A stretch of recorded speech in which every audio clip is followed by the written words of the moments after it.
Oh, higher actually, the interest worse the rates. mood, the more they spent. Pretty insulated from that. So, Emily, we'll get more into some of those individual earnings and the spending coming up. Emily Bauer-Stockhill is going to stay with us. Coming up next, it's your market open. Just going on and on.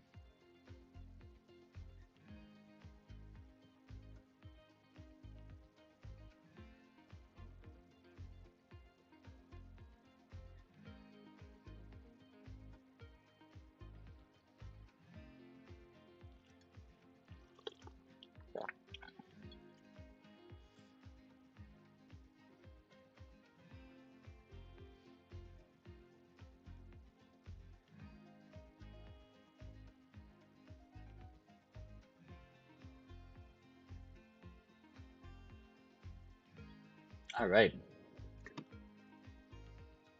I think it was because I was on Wi-Fi. It's really goose. Yeah, pretty mint. If this Nasdaq could sell off here, anytime I say that, I think it just rallies by like another 100 handles.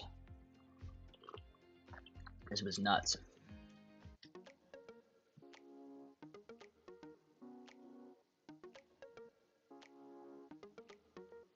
Asia's not sitting around waiting for politics to dictate what's important here. It has already been a leader and is continuing to be so. People come to me and say, well, Trump's been, sort of saying, well, we shouldn't be focused on this, but yet the corporate world knows that it needs to support this. Asia's role in global supply chain allows it to influence the transition in ways that many other regions cannot. All the companies that I've been talking to they have not stopped the work of looking through their supply chains with ESG in mind, because that is just where the puck is going. Look at that. Some Asian Chinese woman, or some Asian woman in Canada, sorry, talking about hockey and talking about ESG. What a world. Of our portfolio for the future and scaling those technologies so that we can meet. Short to 69. Short 25, 469. What is this? Is this? Oh, yeah.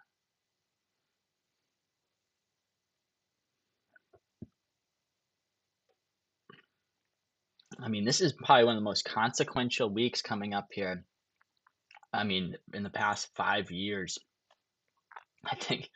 I mean, I would say since the election in 24. And I mean,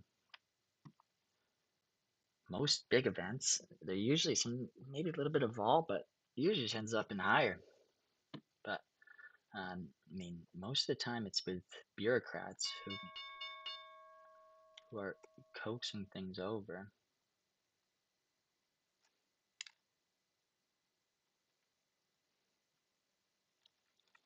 And these opens, they've been really telling.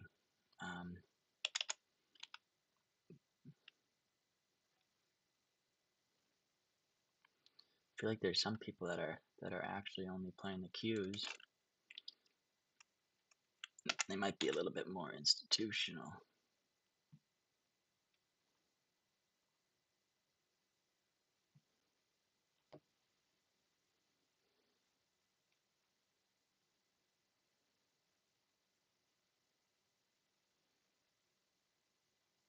And it's Friday.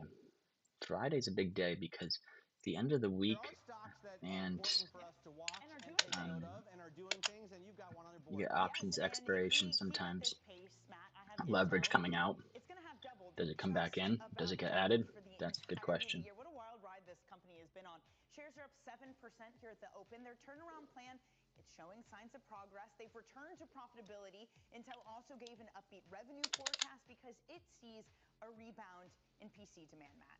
All right, and speaking of rebound, Ford plans to build 50,000 more trucks at factories in Michigan and Kentucky in 2026, recouping about half the production it expects to lose this year as a result of a fire at the Novelis aluminum factory here in New York State. As a result, Ford is up more than 3% because it looks like the market expected worse and is happy happy to get some guidance. Ford shares actually doing really well this year.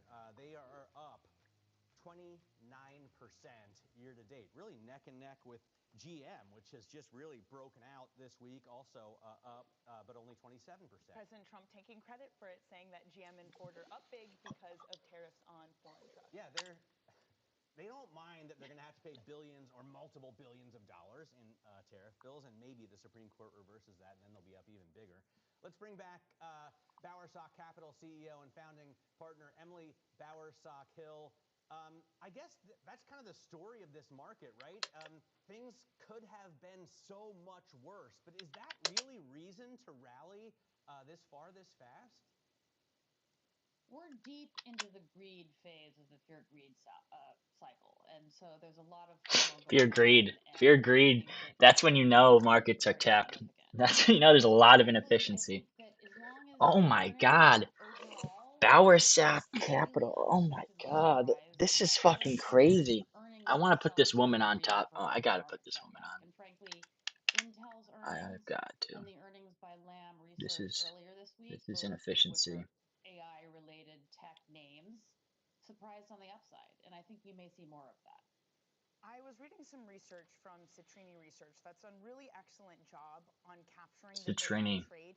Emily, they wrote over there something that has been a relative comfort in being able to stay long despite calls for an AI bubble so far has been the fact that most of the capex has come from cash and cash flow. You don't have a bubble until the majority of the expansion is done on debt.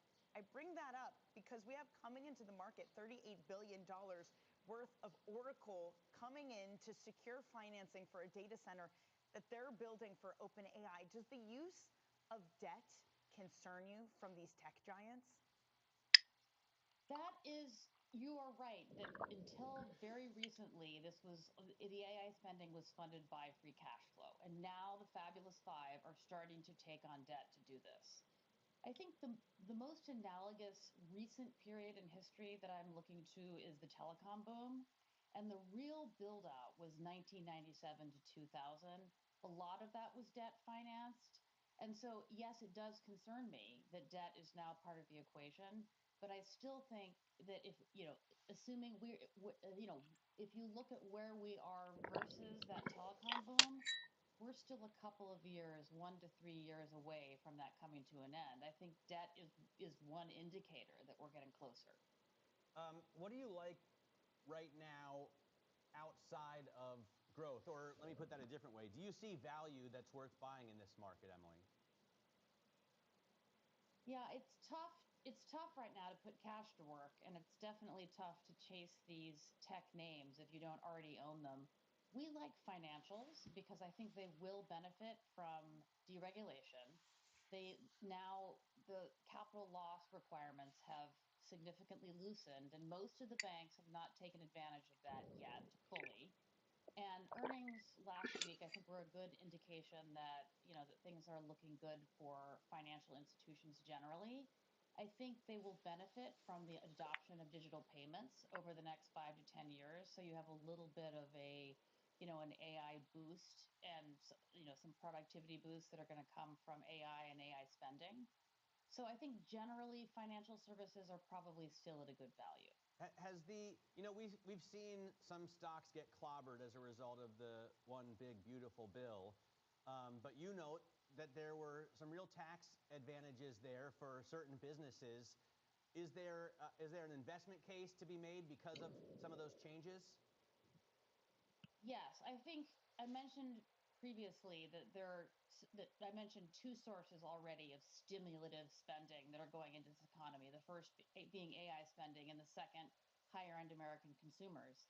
The third is that the tax legislation put new depreciation rules in place, which provide a very strong incentive to finish construction, capital spending projects by December 31st of 2029. So there is a rush to start these projects and finish them within 3 years. And that is also going to inject more stimulus into this economy. Emily, it's an interesting environment because you have that at the same time that you have Trump sparring with Canada over trade talks, with trade talks on deck for China. From Bespoke, they said companies so far on their earnings calls are avoiding mentions of negative macroeconomic headwinds on their earnings calls. Are you surprised that more of corporate America isn't citing this macro environment, or has it just become all the more friendly for them? I think there's a certain amount of fear out there. I think people are trying to avoid any kind of statement that could be construed as political. Why do that? Why put your head up above the parapet? And so I think it's probably prudent on their part. I think it's unfortunate because I think what we need is transparency and communication, and we want to hear during company earnings what people think about the macro environment and what they're concerned about. But I think we're getting less of that disclosure, frankly. You mentioned that we're in the greed stage and that we could have, if you look at the parallels of AI to the telecom boom that we saw in the late 90s, very early 2000s, maybe a year or two left. In October of 99, as we've heard a few times from Paul Tudor Jones, we still had a doubling of the NASDAQ before March of 2000. Do you think that's the phase that we're in right now? I don't think we're quite there yet. When you look at infrastructure booms in history, so take the railroad boom in the 1840s in Britain, which was real, right? It went from taking you 4 days to get from Manchester to London to taking 4 hours. And it peaked at 7% of GDP in terms of spending on railroads. We're now at about 1 to 2% of GDP, which is very substantial. And in the first half of the year, it actually was a bigger part of GDP than consumer spending. But I think there's probably still some room to run on it. I think there's some massive misspending going on. No doubt about that. We are in a bubble. The question is, where is the misspending, and when are we going to find out what it is? I talked to an executive who said we're putting data centers on the moon, so I definitely feel some of that kind of froth coming in. Emily, it's been such a joy to have you. Please come back and join us again soon. Bowersock Capital CEO and founding partner Emily Bowersock-Hill. A check on your equity market. We are nearing 6,800, and if we close at these levels, we will be at another record high. All we had to do to get there was go up 1/4%. We are up more than 0.8%. So yeah, we got there. The CPI report comes in 0.2% for core. The expectation was for 0.3% month over month for core. And what does that do? That gives you a boost to your tech stocks. Nvidia, the biggest mover by market cap, followed by Broadcom, Alphabet, Amazon. If you're a Mag 7 holder, it's a good day for you for everything except your Tesla in your Mag 7. Tesla, a crazy day yesterday. They had earnings that disappointed, despite the fact they had record EV sales. Tesla opens up sharply lower yesterday and ends the day higher. It is lower yet again, some real volatility. Newmont, one of the worst performers too this morning. They said that they're not going to be spending as much as the market had hoped on new gold mining operations. A disappointment there. Netflix down incredibly sharply, it would appear this. Oh, sorry, I'm looking at Deckers. Yeah, Deckers is down 14. They're close to each other. Deckers is down 14% because no one wants to buy Uggs and Hokas. Netflix, though, I did have bad earnings, so I'm not totally without reason flagging Netflix. Just a quick look at some of the sectors. Most of them are in the green today. Again, it's the macro story of CPI allowing the Fed to cut. Infotech, that is number one, followed by financials and communications. Materials, the only sector lower, Matt. I'm going to push back on the Hokas because my former co-anchor, Katie Greifeld, who now co-anchors The Close with Romaine Bostick, she buys a new pair of Hokas like every 6 weeks. I guess that's not enough to support them because they didn't have good earnings, Matt. I'm going to tell Katie to step it up. More Hokas. Maybe she needs to start buying Uggs too. Maybe that's the problem. Yeah, I wouldn't put it past her, frankly. I could see that being the case on the weekends. Coming up, Ugg and Hoka maker Deckers. We're going to talk more about this. Absolutely pummeled. You can see this chart year to date, losing more than 50% of its market cap. This company, it's been a tough year for shareholders. We'll explain when we come back. This is Bloomberg Open Interest.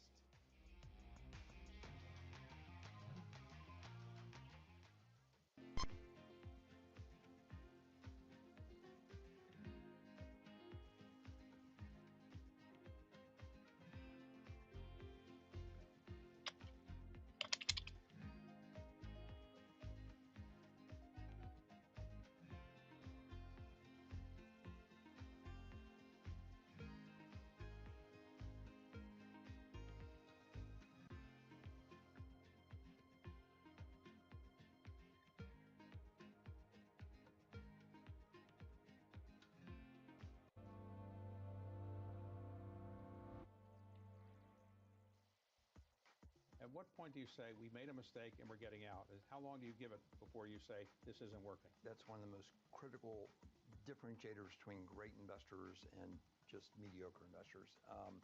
Because on one hand, you have to have confidence and conviction in all the work you've done, the decision you've made, that if you have a little stumble here and there, if you immediately are selling out, you're never really going to fully realize the depth of potential long-term success. And then on the other hand, if you're stubborn and you refuse to admit I'm wrong, you continue to think the market's wrong and I'm always right, then you'll get caught in some very, very difficult positions over time. So that ability to have a fresh perspective, take in the new information, even when things aren't going the way that you'd expect or to hope, and to really understand from this price point today, is this still going to be one of the most compelling investments or not? Used to be, one would say, what's that got to do with the price of tea in China, when they wanted to poke holes in the relevance of something? Now though, if you're in tune with how events around the world affect each other, it becomes clear that the current going rate of tea in China has a lot to do with a lot of things, not just tea things either, but tariffs, franchises, and IPOs. How much?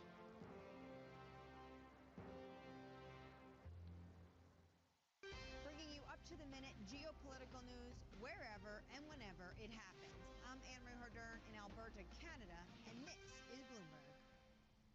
Key investors, top executives, global innovators. Join me for in-depth conversations with the biggest newsmakers on the day's top stories. Insight with Haslinda Onin, only on Bloomberg. Technology is embedded in every aspect of our lives. And laying the foundation for the future. From finance to defense, AI to entertainment. And from the road to the stars. Bloomberg brings you the latest stories of the people and companies pushing the tech sector to new frontiers. And the politics that shape global tech markets. I'm Caroline Hyde in New York. And I'm Ed Ludlow in San Francisco. Watch Bloomberg Tech every weekday. Only on Bloomberg Television.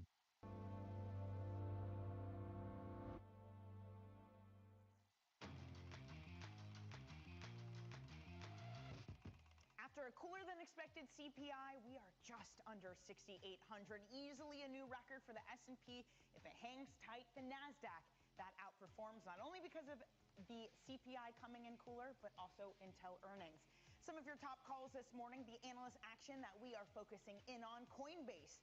That gets an upgrade at JP Morgan. They cite reduced risk, fresh monetization prospects, and the company will report earnings next Thursday. Next up, Stifel, they downgrade Snap to a sell ahead of a third quarter earnings. They cite tougher year-over-year comparisons and still macro uncertainty. Stifel says that sentiment from advertisers is also worsening with more risk to the downside. The market doesn't care, though, because everything is rallying today, except for Deckers. UGG maker Decker Outdoors gave a weak forecast for 2026. Analysts, though, do say that the outlook may be conservative given ongoing strength at Hoka and UGG. Its price target, though, was cut at Bernstein and a handful of other firms. Those shares getting crushed, Matt, down 13.25%. Yeah, let's discuss Deckers further with Bloomberg retail reporter Lily Meyer. And I had a buddy in town, an old hippie friend from Boulder, and he was wearing Tevas. And I thought, this has to be the last guy on earth who's bought Tevas. That's the other big brand that they make. Hoka, Uggs, and Tevas. It's not going well, is it? Yeah, I mean, I hate to share this, but I do own a pair of Tevas. Nice. But, I think with earnings, the stock really dropped on their guidance, and I think they are really expecting consumers to begin to feel that tariff impact. How much of that, though, is just a one-off, Lily? Because there's Deckers, and then there's P&G, showing up really strong earnings that people are willing to pay up for a brand name. Yeah, so P&G actually cut the tariff impact, and a lot of that was on Canada getting rid of their retaliatory tariffs. And they also said they're seeing consumers trade up. So, we're going to have to wait a little bit and see what other companies report, but they kind of had different outcomes. Right. I mean, one is really a consumer staple. You have to, if you're a slave to the Gillette razor, machine continue to buy those replacements. You could buy like a white label razor though. You don't need to buy the Gillette branded. I'm going to say, if you've gotten into the Mach 16 or whatever it All is right. now, Well, that's it for you me. just can't get out of it. It's a tough cycle to break. Another economic report Or, washing detergent, you're not going to stop buying that. and You're another probably not going to rally. slow it down. Great to see. You're more Great to likely see. save money by not buying All the it tech than holders right? rejoiced Yeah, I in guess it depends lower what your inflation. calculation on that is. And But yeah, grooming well, was one of the areas that they I think saw next week's going to be the big week. And well, I think that I mean, this is going to be probably a good smear campaign from some dictators, Trump and Xi, and well, No, I'm just saying, like, as you know, I like the Japanese double. they're going to probably get a deal together, some type of quasi deal, and we'll probably pump tech another couple percent, unless they really don't get a deal, which maybe China just says stick it to the U.S. and that would probably cause some vol. Intel's CFO says demand is outpacing supply as the company returns to profitability and gives an upbeat forecast. The stock has been hot this year. Bloomberg Tech's co-host Caroline Hyde joins us now. So this company getting an absolute mega boost from President Donald Trump. And from NVIDIA. And from SoftBank. Well, because of President Donald Trump. And it's about $16 billion of money that either is a stay of execution or actually can reignite real growth once again. Because let's face it, yes, they returned to profitability, but it's been about 6 straight quarters where they didn't have profits, and we're actually still eking out only 3% revenue growth. At a time where we're meant to be seeing CPUs a delight within the AI data center space, as well as GPUs. They did see more demand than supply. They are seeing a demand really for the next generation of chips that go into PCs in particular. Maybe the AI PC is starting to take off, when we're really starting to see people wanting to be upgrading with the new Microsoft Windows as well. So they did see some stronger All right. fundamentals. Ta-da, folks. Till next week. Probably Sunday night. But yeah, if you're long, I mean, there might be some reasons to hedge the stack. Maybe even have some tail exposure. Some long calls, maybe out of the money. Long puts out of the money. I think I would say a reverse strangle. Instead of selling the premium, you buy it on both wings. That would probably be a good trade. That's the Vlad trade. Vlad likes doing those, which are pretty good. All right, so until then, it's Friday, October 24th, and yeah, we just got September inflation, and the dog is still at it. Reach out. Love to collab. And I think this is what for most investors yeah, keep it going. To keep on pushing up these valuations. And I think yeah, buddies. from what we've got so far, the hints are that yeah, people are actually committing real